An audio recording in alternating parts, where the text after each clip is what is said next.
Parliament ఎన్నికల తర్వాత CM Revanth Reddy సీటుకే guarantee లేదన్నారు నిజామాబాద్ ఎంపీ అరవింద్. రాష్ట్రంలో బీజేపీకి 12 సీట్లు వస్తే రేవంత్ రెడ్డిని ఆ దేవుడే కాపాడాలంటూ హాట్ కామెంట్స్ చేశారు. లోక్సభ ఎన్నికల తర్వాత తెలంగాణలో రాజకీయ పరిణామాలు మారుతాయన్నారు. 100 రోజుల్లో అమలు కాని గ్యారంటీలు ఆగస్టు తర్వాత ఎలా అమలు చేస్తారని ప్రశ్నించారు అరవింద్. నిజామాబాద్లో ఇంటింటి ప్రచారంలో పాల్గొన్నారు.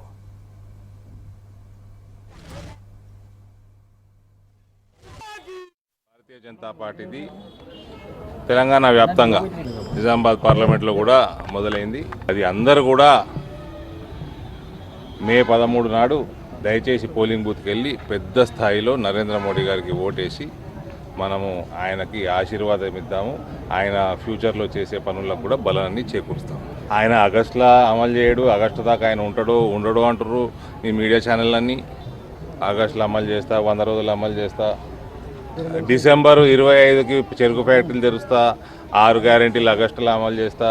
ఇప్పుడు రోజు మీ ఛానళ్ళు చూస్తూ ఉంటే చూడు, డిసెంబర్లో బీజేపీకి 4 వస్తాయి అన్నారు తెలంగాణలో, జనవరిలో 6 అన్నారు, ఫిబ్రవరిలో 8 అన్నారు, మార్చిలో 10 అన్నారు, ఇప్పుడు 12 దాటుతాయి అంటున్నారు.